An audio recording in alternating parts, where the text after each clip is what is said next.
ഭ്രാന്തന്റെ പ്രണയം an unconditional love story ഭാഗം 67. രാവിലെ ഉണർന്നതു മുതൽ മാളു ആകെ സങ്കടത്തിലായിരുന്നു. വിനോദിനോട് അങ്ങോട്ട് ചെന്ന് സംസാരിച്ചാലോ എന്ന് പോലും അവൾ ചിന്തിച്ചുപോയി. പക്ഷേ അവൻ തലേദിവസം വീട്ടിൽ വന്നിട്ടും തന്നോടൊന്നും മിണ്ടാതിരുന്നതോർക്കവേ അവൾ ആ ശ്രമം വേണ്ടെന്ന് വെച്ചു. കോളേജും വീടുമായി അന്നത്തെ ദിവസവും പ്രത്യേകിച്ച് മാറ്റങ്ങളൊന്നുമില്ലാതെ കടന്നുപോയി. രാത്രിയിൽ പതിവ് പോലെ അവൻ്റെ റൂമിലേക്ക് അല്പനേരം നോക്കി നിന്ന് അവൾ ജനവാതിൽ അടച്ചു കിടന്നു. അപ്പോഴും അവളെ തന്നെ നോക്കിക്കൊണ്ട് വിനോദ ഇരുട്ടുപടർന്ന റൂമിൽ ജനലോരമുണ്ടായിരുന്നു. പിറ്റേന്ന് രാവിലെ എഴുന്നേറ്റപ്പോൾ മുതൽ മാളുവിൻ്റെ കണ്ണുകൾ വിനോദിൻ്റെ വീടിന് മുന്നിലേക്കാണ്. അവിടെ മുറ്റത്തായി പന്തൽ ഉയർത്തുന്നുണ്ട്. പണിക്കാരുടെ ബഹളവും കേൾക്കാം. അവർക്കൊപ്പം സഹായിയായി ഹരിയും വിനോദം നടക്കുന്നുണ്ട്. മാളുവിന് ഒന്നും മനസ്സിലായില്ല. ഇതെന്തപ്പോൾ സംഭവം? എന്താ ഇന്നവിടെ വിശേഷം? അവൾ തല പുകഞ്ഞ് ആലോചിച്ചു. എൻ്റെ മഹാദേവ, ആരോടൊപ്പം ഒന്ന് ചോദിക്കുക? ഇവിടെയാണെങ്കിൽ ആരുമില്ലല്ലോ. അവൾ സങ്കടത്തോടെ സ്വയം പറഞ്ഞു. മാളു ക്ലോക്കിലേക്കൊന്ന് നോക്കി. സമയം 8 മണി കഴിഞ്ഞിട്ടുണ്ട്. അവളൊന്ന് നിശ്വസിച്ചു. ഇന്നലെ പഴയ ഓരോ കാര്യങ്ങൾ ആലോചിച്ച് കിടന്ന് എപ്പോഴാണ് അവ ഉറങ്ങിയേ? എന്തായാലും എണീറ്റപ്പോൾ 7:30 ആയിട്ടുണ്ട്. കുളിയൊക്കെ കഴിഞ്ഞ് അടുക്കളയിലേക്ക് ചെന്നപ്പോൾ അവിടെ ചെറിയമ്മയെ കാണാനില്ല. ചിന്നുവിൻ്റെ റൂമിൻ്റെ ഡോറും തുറന്നു കിടപ്പുണ്ട്. ഹരിയേട്ടനെയും ചെറിയച്ഛനെയും നോക്കി സിറ്റ് ഔട്ടിലേക്ക് പോയപ്പോഴാ ശ്രീലയത്ത് ഈ ബഹളമെല്ലാം നടക്കുന്നത്.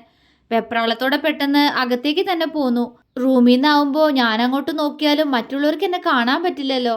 അവളുടെ കണ്ണുകൾ വിനോദിൽ മാത്രം ഉടക്കി നിന്നു. അവൻ്റെ മുഖത്ത് നിറഞ്ഞ സന്തോഷമാണ്. അവൾ വിടർന്ന കണ്ണുകളോടെ അവനെ നോക്കി. അവൻ ഹരിയോട് ചിരിയോട് എന്തൊക്കെയോ സംസാരിക്കുന്നുണ്ട്. ഒപ്പം രണ്ടുപേരും ചേർന്ന് പണിക്കാർക്ക് നിർദ്ദേശവും കൊടുക്കുന്നുണ്ട്. ഞാൻ അവിടെ ഇല്ലാഞ്ഞിട്ടും ഉണ്ണിയേട്ടന് ഒരു സങ്കടവും ഇല്ലല്ലോ. അപ്പോൾ ഇത്ര ഉണ്ടായിരുന്നുള്ളൂ ഞാൻ ഉണ്ണിയേട്ടന്. അവൾ ജനൽ കമ്പിയിൽ മുഖം അമർത്തി നിൽക്കവേ ചിന്തിച്ചുപോയി. ആവും, അല്ലെങ്കിൽ പിന്നെ ഒരു കാരണവുമില്ലാതെ എന്നോട് ഇറങ്ങിപ്പോക്കോളാൻ പറയുമോ? അവളുടെ കണ്ണുകൾ കലങ്ങി. ത്രിലോക് എന്നെ ഇഷ്ടമാണെന്ന് പറഞ്ഞത് ഉണ്ണിയേട്ടനോട് പറഞ്ഞപ്പോൾ ആ മുഖത്ത് ഒരു ഭാവവ്യത്യാസം ഉണ്ടായിരുന്നില്ല. പക്ഷേ അതിനുശേഷം എന്നോട് ഒരു അകൽച്ച ഉണ്ടായിരുന്നു ഉണ്ണിയേട്ടന്. ത്രിലോകമായിട്ടുള്ള എൻ്റെ ഫ്രണ്ട്ഷിപ്പാ ഉണ്ണിയേട്ടൻ്റെ പ്രശ്നമെങ്കിൽ അത് തുറന്നു പറഞ്ഞൂടെ? അല്ലെങ്കിൽ തന്നെ ഇടയ്ക്കിടയ്ക്ക് പറയുന്നത് കേൾക്കാം, എനിക്ക് നിന്നേക്കാൾ ഒത്തിരി പ്രായം കൂടുതലാണല്ലേ മാളൂട്ട, നിനക്ക് എന്നേക്കാൾ പ്രായം കുറഞ്ഞവരെ കിട്ടിയേനെ ഭർത്താവായിട്ട് എന്ന്. കേട്ട് കേട്ട് മടുത്തു ആ ഡയലോഗ്. ഇങ്ങനെയുണ്ട് ഒരു കോംപ്ലക്സ്. വെയ്യാത്തവനായിരുന്നെങ്കിലും ആ ആളുടെ കൈകൊണ്ട് ഈ കഴുത്തിലൊരു താലി വീണില്ലായിരുന്നെങ്കിൽ ഇന്ന് ഈ മാളു ഉണ്ടാവുമായിരുന്നോ? ഇന്ദ്രേട്ടനും അമ്മാവനിടയിൽ ഞാൻ എത്ര കാലം പിടിച്ചു നിൽക്കാൻ കഴിഞ്ഞേനെ എനിക്ക്. എന്നെങ്കിലും അവരാഗ്രഹിച്ചത് നടത്തുമായിരുന്നില്ലേ? ഇത് വല്ലതും പറഞ്ഞാൽ ആ മനുഷ്യൻ്റെ തലയിൽ കയറുമോ? എൻ്റെ ഉണ്ണിയേട്ടൻ്റെ സ്നേഹം ഒന്നുകൊണ്ട് മാത്രമാണ് മാളു ഇന്നും ഈ ഭൂമിക്ക് മുകളിൽ ജീവിക്കുന്നത്.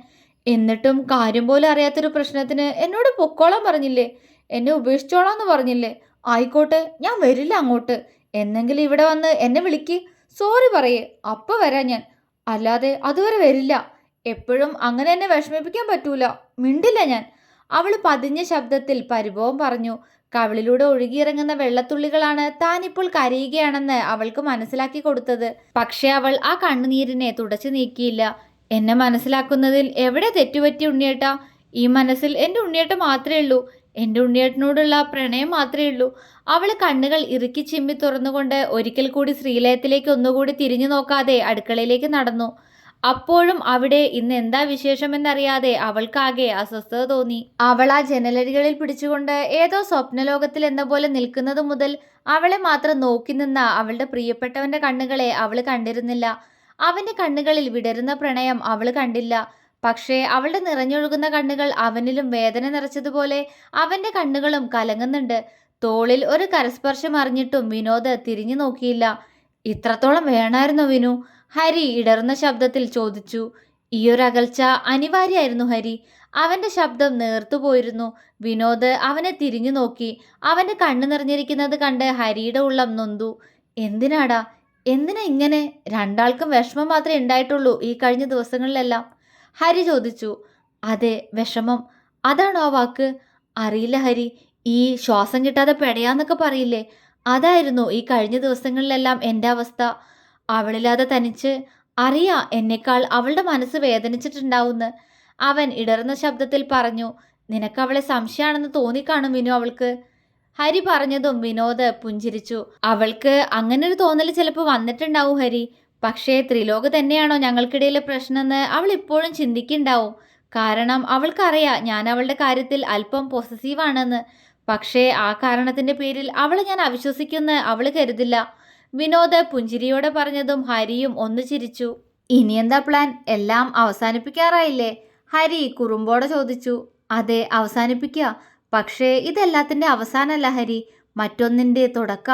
എന്നോട് എത്രയൊക്കെ പരിഭവം കാണിച്ചാലും എനിക്കറിയാം അവളുടെ മനസ്സ് എന്നെ ഓർത്ത് വിങ്ങുന്നുണ്ടെന്ന്. എല്ലാത്തിനും ഇന്നത്തോടെ പരിഹാരം കാണണം. അവൻ ചിരിയോടെ ഹരിയോട് പറഞ്ഞു. എടാ, എന്നോട് നീ നിന്റെ മനസ്സിലുള്ളത് എന്താന്ന് പറഞ്ഞിട്ടാകെ 2-3 ദിവസമായിട്ടുള്ളൂ. പക്ഷെ എന്നിട്ടും എനിക്കത് അവളോട് പറയാൻ പറ്റിയില്ല. എന്റെ മോള് എന്നോട് പിണങ്ങോ വിനു? ഹരി ആകുലതയോടെ ചോദിച്ചു. എങ്കി അത് നിന്റെ വിധി, വിനോദ് കള്ളച്ചിരിയോടെ പറഞ്ഞു. എടാ പന്നി, ഇപ്പോ അങ്ങനെയായോ? എന്നാ ഞാൻ ഇപ്പൊ തന്നെ പോയി പറയാടാ. നമുക്ക് രാജാസ് ഗ്രൂപ്പിന്റെ ആ വലിയ പ്രൊജക്ട് കിട്ടിയെന്നും അതിന്റെ പാർട്ടി അന്ന് നടക്കുന്നതെന്നും അതിന് അവളെ ക്ഷണിക്കാൻ അവളുടെ ഉണ്ണിയേട്ടൻ നേരിട്ട് വരൂന്നും. എന്താ പറയട്ടെ? ഹരി പുച്ഛത്തോടെ ചോദിച്ചു. വിനോദ് ദയനീയമായി അവനെ നോക്കി. എന്റെ പൊന്ന് ഹരി, ചതിക്കല്ലേ നീ. ഞാൻ പോയി വിളിച്ചോളാ. അതിനു മുന്നേ നീ പറഞ്ഞ് കൊളാക്കാതിരുന്ന മതിയല്ല. ഞാൻ നിന്റെ കാല് പിടിക്കാം, വിനോദ് ദയനീയ ഭാവത്തിൽ പറഞ്ഞു. ഹരിക്ക് ചിരി വന്നു. കാലൊന്നും പിടിക്കണ്ട, പക്ഷേ നിന്റെ പ്രശ്നങ്ങളൊക്കെ തീരാൻ പോകുന്ന ഈ സന്ദർഭത്തിൽ എന്റെ കാര്യം കൂടി ഒന്ന് ശരിയാക്കി തന്നാ, ഹരി വിനയത്തോടെ പറഞ്ഞു. വിനോദ് അവനെ കള്ളച്ചിരിയോടെ നോക്കി. അമ്മു വരും പാർട്ടിക്ക്. ബാക്കിയൊക്കെ നമ്മൾ പ്ലാൻ ചെയ്ത പോലെ തന്നെ നടക്കും.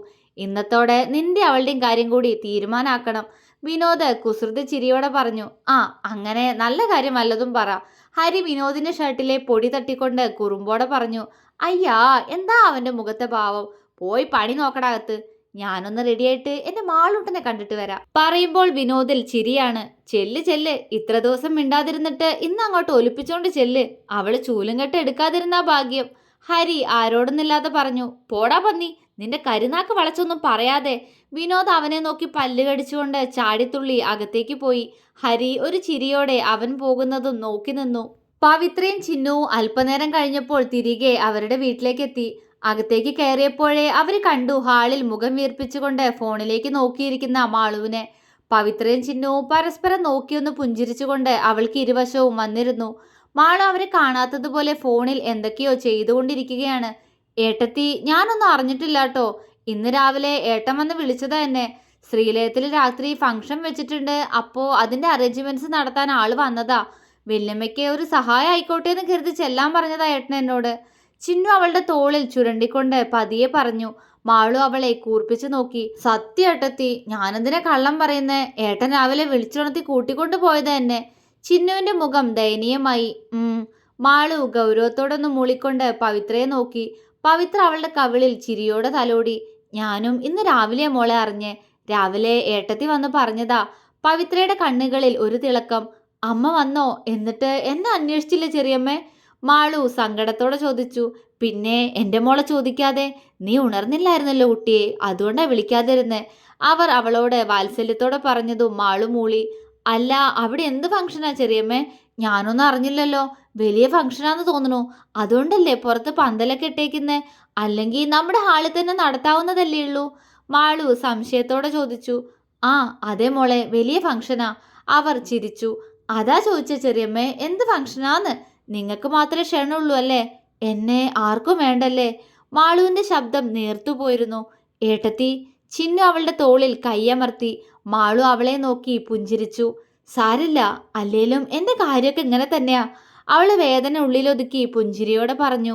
ഈ ഒരാഴ്ച അവള് സങ്കടത്തോടെ പറയുന്ന കാര്യങ്ങളെല്ലാം അതിനേക്കാൾ സങ്കടത്തോടെ കേട്ടിരുന്ന പവിത്രയുടെയും ചിന്നുവിന്റെയും മുഖത്ത് പക്ഷേ ഇപ്പോൾ ഉള്ളത് സന്തോഷം മാത്രമാണ്. ചുണ്ടിൽ നിറഞ്ഞ ചിരിയാണ്. എല്ലാം ശരിയാവും, പവിത്ര അവളുടെ കവിളിൽ തഴുകിക്കൊണ്ട് പറഞ്ഞു. മാളു വെറുതെ ഒന്ന് പുഞ്ചിരിക്കുക മാത്രം ചെയ്തു. മോള് വല്ലതും കഴിച്ചോ? പവിത്ര ചോദിച്ചു. ഇല്ല ചെറിയമ്മ, കഴിച്ചില്ല. നിങ്ങളുകൂടി വരട്ടെ എന്ന് കരുതി, അവൾ പുഞ്ചിരിച്ചു. എന്നാ വായോ, ഇനി എപ്പോഴാ കുട്ടി കഴിക്കുക? ഇപ്പൊ തന്നെ നേരം കുറേ ആയി, മാളുവിനെ കൂർപ്പിച്ചു നോക്കി പറയുന്നതിനോടൊപ്പം അവർ സോഫയിൽ നിന്നും എഴുന്നേറ്റു. ചെറിയമ്മേ, മാളു അവർക്കൊപ്പം ചിരിയോടെ അടുക്കളയിലേക്ക് പോവാനൊരുങ്ങിയെങ്കിലും പുറകിൽ നിന്നും കേട്ട ഗാംഭീര്യം നിറഞ്ഞ ശബ്ദത്തിൽ മാളുവിന്റെ കാൽ പിടിച്ചു കെട്ടിയതുപോലെ അവിടെ തന്നെ ഉറച്ചുപോയി. പവിത്രയും ചിന്നുവും അവനെ തിരിഞ്ഞു നോക്കി. മാളു പക്ഷേ ആ നിൽപ്പ് അതേപോലെ തന്നെ നിന്നു. ആ മോനെ വിനു, വാ ഇരിക്കി, പവിത്ര പുഞ്ചിരിയോടെ അവനെ അകത്തേക്ക് ക്ഷണിച്ചു. വിനോദ് പുറം തിരിഞ്ഞു നിൽക്കുന്ന മാളുവിനെ ഒന്ന് നോക്കിക്കൊണ്ട് സോഫയിലേക്ക് ഇരുന്നു. എന്താ വിനോട്ടാ, എന്താ ഇപ്പൊ ഇങ്ങോട്ടൊരു വരവ്? ഏട്ടനുണ്ടെങ്കിലല്ലേ വിനോട്ടിന് ഇങ്ങോട്ട് വരാറുള്ളൂ. ഏട്ടൻ വിനോട്ടന്റെ വീട്ടിലുണ്ടല്ലോ. ചിന്നു അവനോട് കുറുമ്പോടെ ചോദിച്ചു. വിനോദ് അവളെ ദയനീയമായി നോക്കിയെങ്കിലും അവൾ അതിനെ പുച്ഛിച്ചു വിട്ടു. ഇന്നാ ഞാൻ സത്യങ്ങളെല്ലാം അറിഞ്ഞ്. ഇത്രയും ദിവസവും കാരണമൊന്നുമില്ലാതെ വിനോട്ടൻ ഏട്ടത്തിയോട് പിണങ്ങില്ല എന്ന് തന്നെയാ മനസ്സ് പറഞ്ഞ്. പക്ഷേ ഏട്ടത്തിയുടെ സങ്കടവും എനിക്ക് സഹിക്കാൻ കഴിഞ്ഞിരുന്നില്ല. അതിനൊപ്പം ഏട്ടത്തി നോക്കാത്ത സമയം ഏട്ടത്തിയെ നോക്കുന്ന വിനോട്ടന്റെ മുഖത്തെ സങ്കടം ഞാനും കണ്ടിട്ടുള്ളതാ. പക്ഷെ എന്നിട്ടും ആളോട് എന്തിനോ ഒരു കുഞ്ഞു പരിഭവം തോന്നിയിരുന്നു. പക്ഷെ ഇന്ന് സത്യങ്ങളെല്ലാം അറിഞ്ഞപ്പോൾ എൻ്റെ ഉള്ളിലെ ആ കുഞ്ഞു പരിഭവം പോലും അലിഞ്ഞു പോയിരുന്നു. പക്ഷെ ഇനി എന്താവും ഏട്ടത്തിയുടെ തീരുമാനം? അതോർത്ത് മാത്ര ഒരു ചെറിയ പേടി. ചിന്നു ഒരു നിശ്വാസത്തോടെ മനസ്സിൽ പറഞ്ഞു. ചായ എടുക്കട്ടെ വിനു? പവിത്ര പുഞ്ചിരിയോടെ ചോദിച്ചു. എന്താ എന്താ ചെറിയമ്മ ചോദിച്ചേ? മാളുവിനെ തന്നെ നോക്കിയിരിക്കവെയാണ് പവിത്രയുടെ ആ ചോദ്യം വിനോദിനെ തേടിയെത്തിയത്. അതുകൊണ്ട് തന്നെ അവനൊന്നും കേട്ടിരുന്നില്ല എന്നതായിരുന്നു സത്യം. അവന്റെ മറുപടി കേട്ട് ചിന്നുവിന് ചിരി പൊട്ടി. വിനോട്ടിന് എന്താ ഉണർന്നിരിക്കുമ്പോ സ്വപ്നം കാണാണോ? ചായ എടുക്കട്ടെ എന്ന് അമ്മ ചോദിച്ച്. ചിന്നു കുസൃതിയോടെ പറഞ്ഞു. വിനോദ് അവളെ നോക്കി ഇളിച്ചു കൊടുത്തു. ഏയ് ഒന്നും വേണ്ട ചെറിയമ്മേ, ഞാൻ രാത്രി ഫംഗ്ഷന് ക്ഷണിക്കാൻ വേണ്ടി വന്നതാ.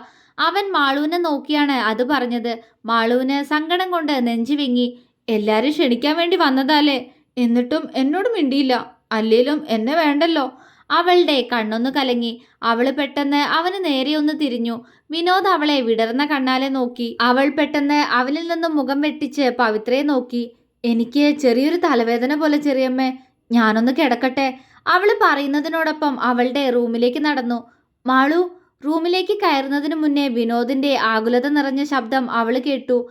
കണ്ണിൽ ഉരുണ്ടുകൂടിയ നീർമണികളെ അവൾ പുറത്തേക്ക് ഒഴുകാതെ കഷ്ടപ്പെട്ട് പിടിച്ചു നിർത്തി. അപ്പോഴേക്കും അവൻ അവൾക്കടുത്തേക്ക് എത്തിയിരുന്നു. ചിന്നു. പെട്ടെന്ന് പവിത്ര ചിന്നുവിനെ വിളിച്ചു. അവൾ എന്താ എന്ന പോലെ അവരെ നോക്കി. അടുക്കളയിലേക്ക് വാ, കുറച്ച് ജോലിയുണ്ട്, അവര് സംസാരിക്കട്ടെ. അവൻ അവളെ കാണാൻ വന്നതാണെന്ന് അറിയാവുന്നത് കൊണ്ട് തന്നെ ചിന്നു എതിർത്തൊന്നും പറയാതെ പവിത്രയ്ക്കൊപ്പം അടുക്കളയിലേക്ക് നടന്നു. അപ്പോഴും അവൾ അവരെ ഒന്ന് തിരിഞ്ഞു നോക്കി. ഏട്ടത്തിയുടെ മീനോട്ടന്റെ പ്രണയവും പരിഭവവും എന്നും കാണാൻ നല്ല രസാ. പക്ഷെ ഇപ്പോ ഏട്ടത്തി പറഞ്ഞു മനസ്സിലാക്കിക്കാൻ വിനോട്ടന് കഴിയോ? അസ്വസ്ഥമായ മനസ്സോടെ അവൾ ചിന്തിച്ചുകൊണ്ട് അടുക്കളയിലേക്ക് പോയി. മാളു അവിടെ നിന്ന് ഒരടി അനങ്ങിയില്ല. അവനെ തിരിഞ്ഞു നോക്കുകയും ചെയ്തില്ല. മാളു. അവൻ വീണ്ടും വിളിച്ചു. അവൾ ദേഷ്യത്തോടെ അവനെ ഒന്ന് തിരിഞ്ഞു നോക്കി അകത്തേക്ക് കയറി ഡോറടച്ചു. പക്ഷേ അത് കുറ്റിയിടും മുന്നേ വിനോദ് അതിൽ കൈവച്ച് തള്ളി. തുടരും.